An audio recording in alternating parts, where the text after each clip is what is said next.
30 years on, ever since Chaya Chaya, almost 25 years on, and she's still relevant, trumping over every other actor, and in the imagination and the dreams of possibly every age group. Malaika is here with us at our 20th edition of the Conclave. A big round of applause to her, please. Thank you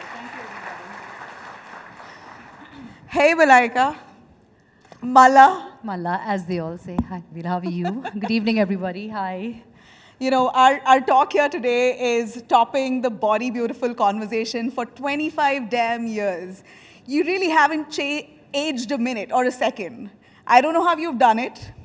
I live in an oxygen tank, in a bubble that that's where I live. No, but first, it's very weird seeing all of this behind me over here. It's like, I've never had so many images put up like this, but yeah, that's quite interesting. Hey, don't tell me you're not self-obsessed.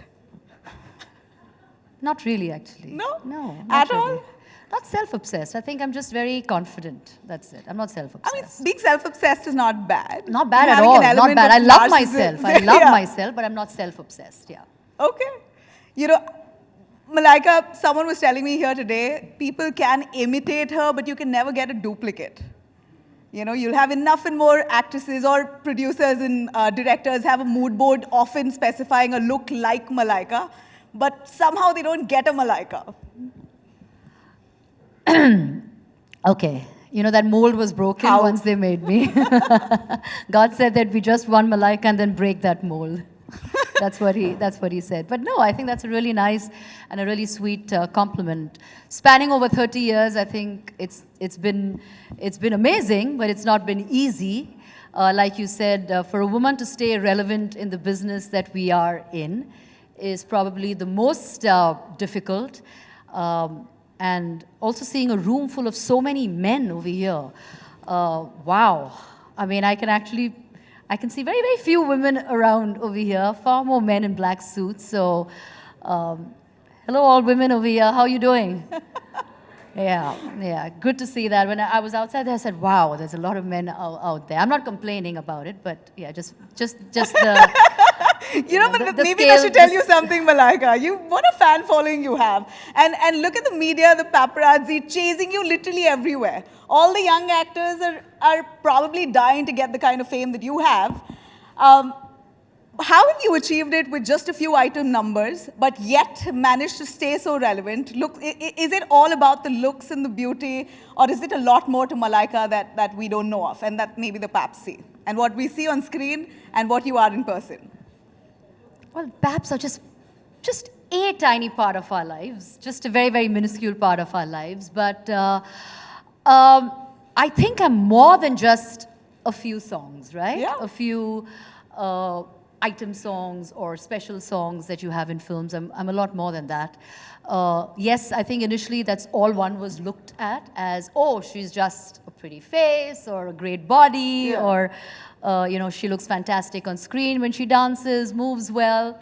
But I think, like I said, and I say that again, to kind of span over 30 years and stay relevant is not easy. And I don't think you can actually just do that kind of just harboring on good looks, because at some point those looks are going to fade away and all of that's going to go away. So you got to have to move beyond those, beyond that look. And I'm very happy and very proud to say that I'm part of a business where I'm not an actress per se. I'm not a quintessential actress. I've not done a full-fledged film in my entire span of career so far. But still, I'm part of the industry and I get the kind of love and all the respect that any actress in the industry does. And that was precisely my point. You have several actors coming up with great commercial successes, but Malaika is what really takes away the highlight most often. Well, that's very sweet. And I think that what establishes that all the more is your latest reality series, where Malaika was really the main protagonist. Where do you see a reality series revolving around one person?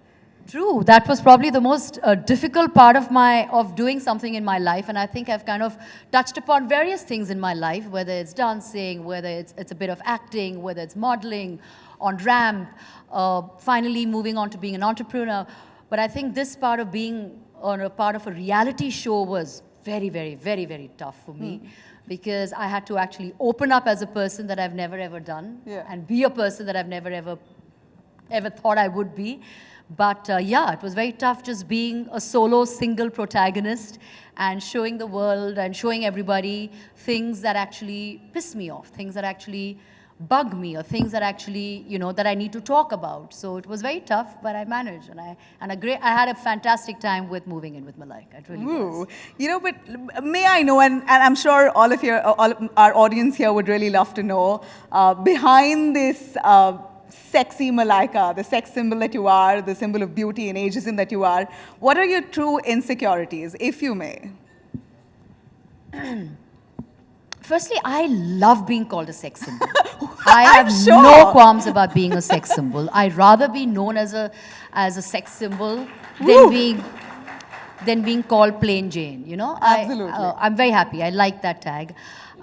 In terms of insecurities, I think I live with insecurities every day of my life, something or the other, because at some point I know that there is somebody younger, prettier, more talented, probably a lot more going for her every single day of my life. And for me to stay focused or stay in a space where I behave like where it doesn't get to me is a very difficult thing, but I have to stay and keep my head above the water, because I know every single day that is probably shoved into my face. And single mother, divorce, I'm not going to harp on it, but it's always thrown at my face every single day. So for me to stay above the game is very tough. So I think these are probably these are my insecurities that I have to deal with on a daily basis. Sure, and not debating that, but you do come from a privileged background. Or at least you've made your way up, no doubt. I would actually correct you there. I don't think I come from a privileged background. I think I come from a very, very, very, very non-privileged background. But I worked my way... What age did you get married? I got married when I was 22. Yeah, really young. I got married when I was 22. But I come from a background where it had absolutely no connection with any of this. But I worked my way, through, and I worked my way around to be where I am today. So I don't really say that I come from a privileged background. I've really worked hard to be where I am Absolutely, today. No doubt. And in fact, I had one of my colleagues saying that while at a time there were definitions to what a height of a model should be, Malaika at 5-something was a supermodel. She was a showstopper, and that itself, you've proven a lot of them wrong. Yeah, all of 5'3" and a half. Yeah. And every time somebody sees me, the first thing they say, "Oh my God, we thought you're much taller, you're much larger, you're much bigger." So. And I say, well, pictures and TV do lie. They kind of don't really project that too well. So yes, in a space where, in the modeling business where everybody was 5'10" or whatever, 5'8" and above, and here I was 5'3", I kind of made my mark over there, and that felt good. I never ever felt like I was a 5'3" girl, ever. Yeah, absolutely, and that's precisely what I'm saying. You've managed to really step up with everything that you took on, be it item numbers. You really, none can beat a Malaika on screen with an item number. Modeling, you were really the face, a showstopper then, a showstopper now. So to keep it going, it must have been hard. You've been part of a family that's been, a powerful family. A very integral part of the industry. Absolutely. Yeah. Do you believe that a lot of your fame, would you attribute it to the family that you were married into, and how does it feel today when you've parted ways and you're out, you're a single mother? What's that transition like? How's it been? Well, of course. It did have a lot of benefits in my life, but I don't think I could rest on the fact that I had a famous surname. I don't think that was my inroad to everything that I wanted to do in life.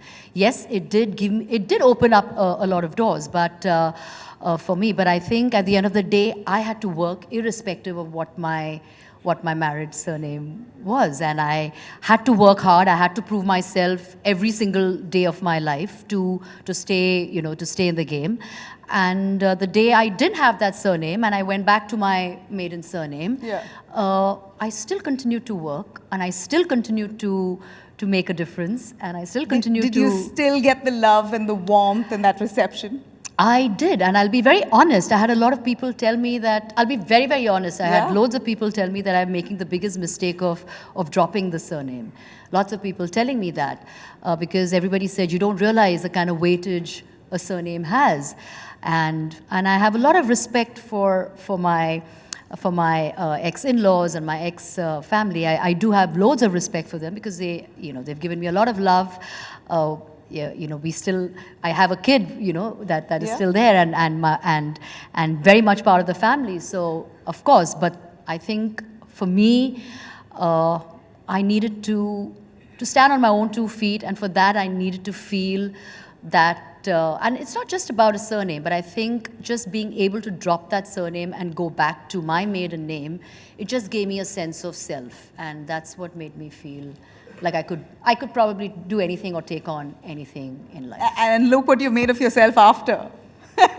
I'm still a work in progress, actually. Oh my God, Yes, you're stunning. But Malaika, in today's day and age, with society having that many judgments about how a woman should be, what a woman should do, what kind of a guy a woman can date, how old a guy a woman should date, your relationship, your current status, you're dating a guy younger, and you face that criticism almost on a daily basis. Maybe, how do you take that on? And what would be your message to all the naysayers?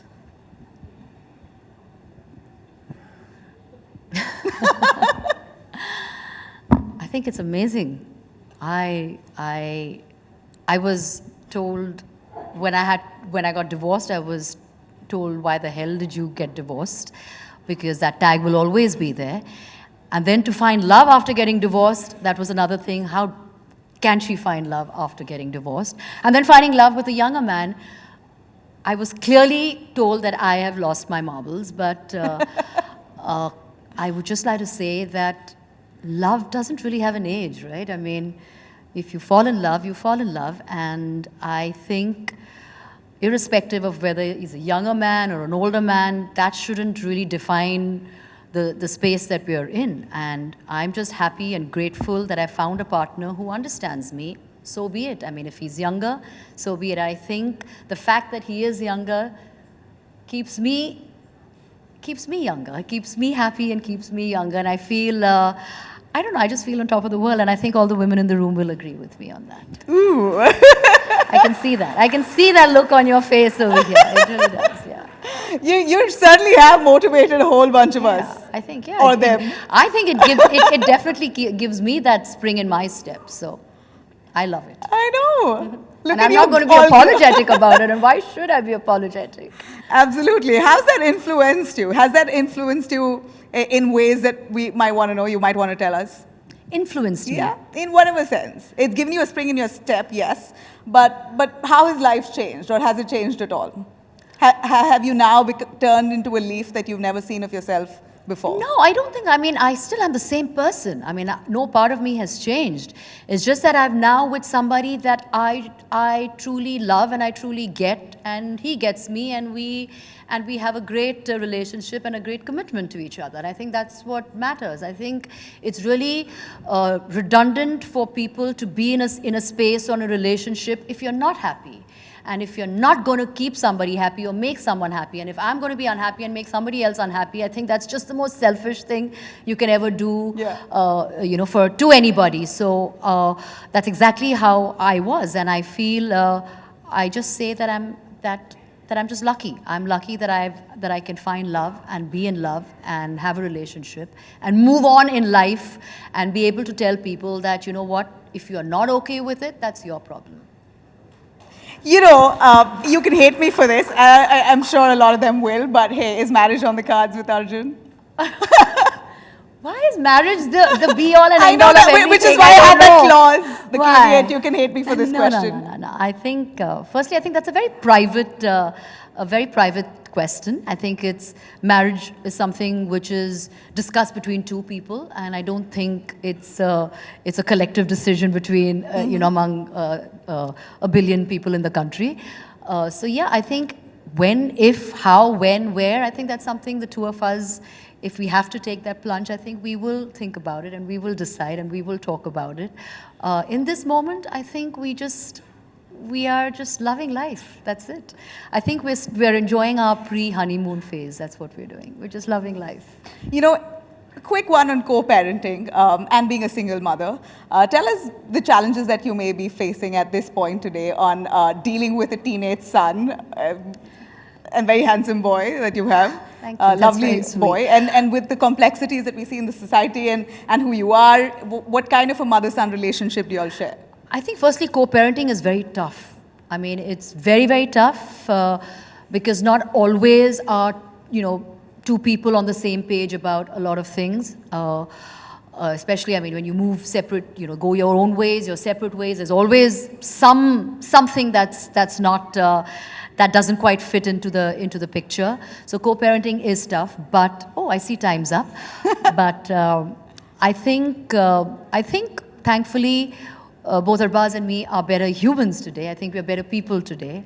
And I'm really proud of the fact that we can coexist and be able to give our child... No love lost. And no love lost. And give our child all the love and attention that he needs, he deserves.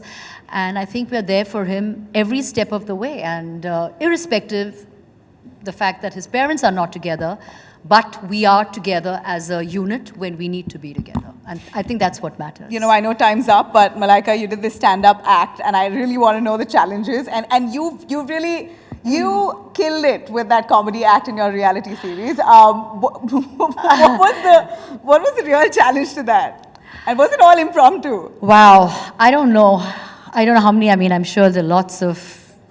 Has anybody in the room seen my stand-up act? Yeah? Yeah, thanks so much for that, really. And if you haven't, then please go and try and watch it. But it was the most daunting task for me. I never ever thought I had a funny bone in my body, let alone try and make anybody laugh, because I don't think that comes very naturally to me. So yeah, it was very tough. But I think when I threw myself out there, it only goes to show that I think when a challenge is thrown at you, you kind of take it on head on and you just say, you know what, bring it on. I'll do it. I'll prove everybody wrong and I'll do it. I'll prove myself wrong. I mean, I don't think I can, but I'll do it. And wow, I think the most difficult thing on God's good earth is making a room full of people laugh. And I can see it right now because it's not very easy to impress people or make people laugh. So that for me was the most difficult, to actually see people getting what you're saying, laughing with you, laughing at you, with you. Initially, they probably laugh at you, but along the way, they laugh with you. Yeah. So I think for me, that was by far the best experience for me was the stand-up, without a doubt. Excellent. I think I totally loved you in it. And Malaika, what you're wearing today is also stunning. You really have set the benchmark for when it comes to style. And in fact, I said my stand-up was called MILF. Yeah. Yeah. It was called MILF, and that's what it said. It says, man, I look fabulous, and I will continue to look fabulous. You absolutely do. A big round of applause. And before I let you go, can I take a 30-second rapid fire with you? Malaika. Shoot away. Money or movies? Sorry? Money or movies? Money. Ooh. Chaya Chaya or Muni Badnaam Hui? Chaya Chaya. What is Jandu Baam? What does Jandu Baam hai darling tere liye mean? Jandu Baam ho darling tere liye. It means balm lagao darling. Agar dard ho to balm laga do. I guess that's what it means. I don't know. Okay. Shah Rukh or Salman? I'm a hardcore Shah Rukh fan. Okay. Who's more famous, you or your ex? Oh, I don't know. I think I don't know. That's a tough one. I think I'm famous. Who's more popular, you or your present? I think I'm just more popular. Who's more popular, you or your present? We both are extremely popular. All right. What do you see? Who do you see as mini Malaika, if at all, in the industry today? Do you see anyone who you see your reflection in? No. I said that mold was broken. Literally no. Huh? And if I have to ask you to pick Janvi, Sara, Ananya or Kiara? Kiara, because I think she's supremely talented. And I think she's really made a mark for herself. And I think the other girls are still, making a mark. But I think Janvi of the lot then. Janvi of the lot. Yeah. All right. Excellent. A big round of applause here for Thank Malaika. You.